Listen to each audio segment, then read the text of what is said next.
ਇਹ ਫਿਲਮ ਦਾ ਇੱਕ ਥੀਮ ਹੈਗਾ।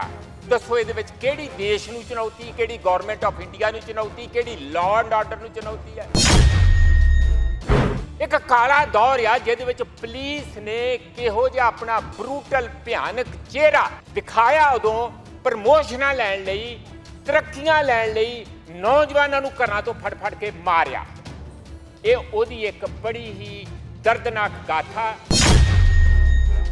ਜੋ ਦੁਬਾਰਾ ਪੁਲਿਸ ਨੇ ਸ਼ੁਰੂ ਕੀਤਾ। ਹੁਣ ਪੁਲਿਸ ਮੁਕਾਬਲੇ, ਝੂਠੇ ਪੁਲਿਸ ਮੁਕਾਬਲੇ, 34 ਨੌਜਵਾਨ ਫੜ ਕੇ ਮਾਰ ਦਿੱਤੇ ਆ। ਸਾਰੇ ਜਾਣਦੇ ਆ ਕਿ ਝੂਠੇ ਪੁਲਿਸ ਮੁਕਾਬਲੇ ਆ। ਕੀ ਇਹ ਪੰਜਾਬ ਨੂੰ ਦੁਬਾਰਾ ਉਸ ਦੌਰ ਵੱਲ, ਪੁਲਿਸ ਰਾਜ ਵੱਲ ਲਿਜਾਣਾ ਚਾਹੁੰਦੇ ਆ? ਇਸ ਬਦਲਦੀ ਦੁਨੀਆ ਵਿੱਚ ਤੁਸੀਂ ਪਿੱਛੇ ਨਾ ਰਹਿ ਜਾਓ। ਹਰ ਘਟਨਾ ਜੋ ਤੁਹਾਡੀ ਜ਼ਿੰਦਗੀ ਤੇ ਅਸਰ ਪਾ ਰਹੀ ਹੈ, ਅਸੀਂ ਉਸ ਬਾਰੇ ਦਵਾਂਗੇ ਤੁਹਾਨੂੰ ਸਟੀਕ ਤੇ ਸਹੀ ਜਾਣਕਾਰੀ। ਤੁਹਾਡਾ ਆਪਣਾ ਹੱਕ ਸੱਚ ਦੀ ਆਵਾਜ਼ ਟੀਵੀ 84। ਟੀਵੀ 84 ਦੇ ਨਾਲ ਜੁੜਨ ਲਈ ਆਪਣਾ ਫੋਨ ਚੁੱਕੋ ਤੇ ਐਪ ਸਟੋਰ ਵਿੱਚ ਜਾ ਕੇ ਡਾਊਨਲੋਡ ਕਰੋ ਟੀਵੀ 84 ਦੀ ਨਵੀਂ ਐਪ। ਇਸ ਐਪ ਤੇ ਤੁਸੀਂ ਦੇਖ ਸਕਦੇ ਹੋ 24 ਘੰਟੇ ਟੀਵੀ 84 ਦਾ ਲਾਈਵ ਚੈਨਲ ਅਤੇ ਨਾਲ ਹੀ ਪੰਜ ਪੰਜਾਬ ਅਤੇ ਦੁਨੀਆ ਭਰ ਦੀਆਂ ਅਹਿਮ ਖਬਰਾਂ। ਫਿਰ ਦੇਰ ਕਿਸ ਗੱਲ ਦੀ, ਹੁਣੇ ਡਾਊਨਲੋਡ ਕਰੋ ਟੀਵੀ 84 ਦੀ ਨਵੀਂ ਐਪ।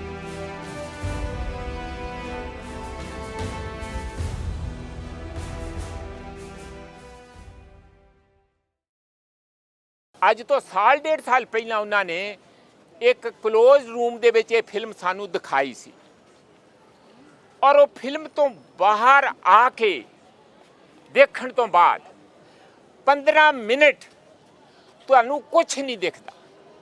ਉਹ ਫਿਲਮ ਆਪਣੇ ਆਪ ਦੇ ਵਿੱਚ ਕਿੰਨਾ ਉਹ ਜ਼ੁਲਮ ਦੀ ਇੰਤਹਾ ਹੈ ਉਸ ਫਿਲਮ ਦੇ ਵਿੱਚ।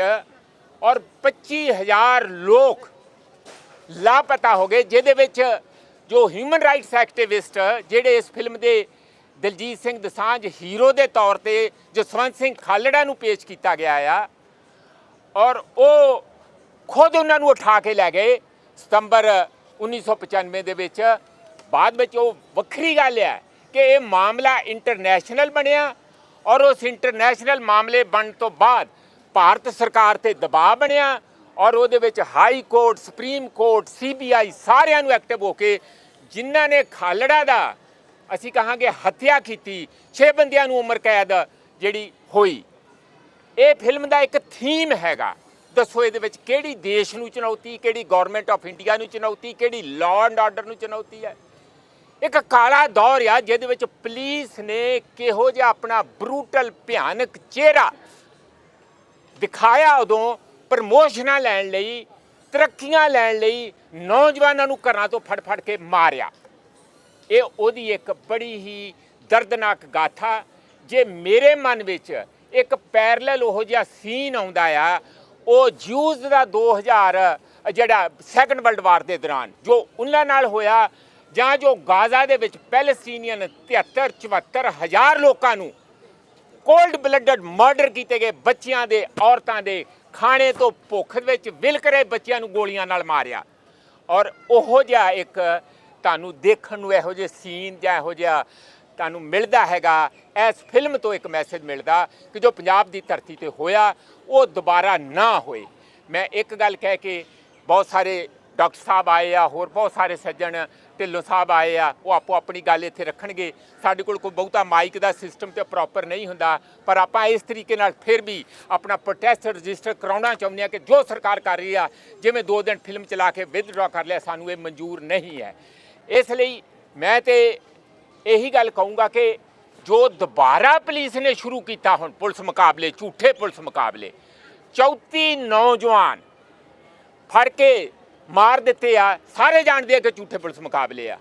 ਕੀ ਇਹ ਪੰਜਾਬ ਨੂੰ ਦੁਬਾਰਾ ਉਸ ਦੌਰ ਵੱਲ, ਪੁਲਿਸ ਰਾਜ ਵੱਲ ਲਿਜਾਣਾ ਚਾਹੁੰਦੇ ਆ?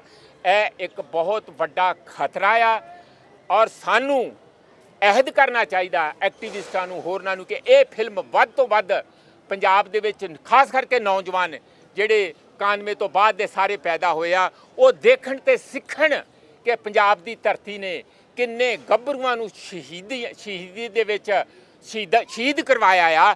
ਇਸ ਪੰਜਾਬ ਦੀ ਇੱਜ਼ਤ ਤੇ ਆਬਰੂ ਨੂੰ ਉੱਚਾ ਰੱਖਣ ਲਈ ਮੈਂ ਇਹਨਾਂ ਸ਼ਬਦਾਂ ਦੇ ਨਾਲ ਡਾਕਟਰ ਪਿਆਰੇ ਲਾਲ ਗਰਗ ਜੀ ਆਏ ਆ, ਪਲੀਜ਼ ਤੁਸੀਂ ਆਪਣਾ 4 ਸ਼ਬਦ ਜ਼ਰੂਰ ਇਸ ਸੰਬੰਧ ਦੇ ਵਿੱਚ ਕਹੋ।